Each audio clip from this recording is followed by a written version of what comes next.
Tripura Info News Update. মহারাষ্ট্রের উপমুখ্যমন্ত্রী অজিত পাওয়ারের বিমান দুর্ঘটনায় মৃত্যুর ঘটনায় গভীর শোক প্রকাশ করে প্রতিক্রিয়া জানালেন মুখ্যমন্ত্রী ডক্টর মানিক সাহা।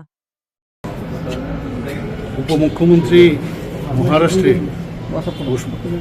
যে অজিত পাওয়ারজি, ওনার সাথে আমার ব্যক্তিগত কিন্তু কয়েকবার ওনার সাথে আমার কথা হয়েছে। মানে অত্যন্ত দুঃখের বিষয়, কি বলবো। আজকে যখন সকালে খবরটা পেলাম, যা আমার কাছে খবর আছে, উনি চার্টার প্লেন করে যাচ্ছিলেন, ওনার বাড়ির খুব সন্নিকটেই সেখানে যাচ্ছিলেন। মানে অত্যন্ত দুঃখের বিষয়, পরিতাপের বিষয়। এবং এটা আমি বলবো যে গ্রেট লিডার মহারাষ্ট্র, শুধু মহারাষ্ট্র না, সারা ভারতবর্ষে ওনাকে চেনেন সবাই। এবং ওনার ফ্যামিলিও আপনারা সবাই জানেন, ফ্যামিলিয়াল লোক, মানে এই দেশের জন্য, এই মহারাষ্ট্রের রাজ্যের জন্য অনেক কাজ করেছেন।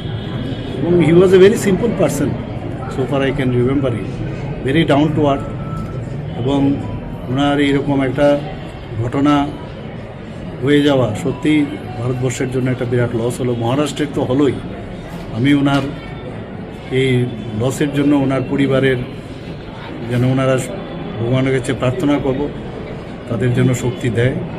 এবং এই লস তো আর মানে পূরণ করার নয়, ভগবানের কাছে প্রার্থনা করব ওনার আত্মার সদ্গতি যেন আমি কামনা করছি। ভালো থাকেন যেখানেই থাকেন। Subscribe to Tripura Info and press the bell icon so that you never miss any latest updates and news on Tripura.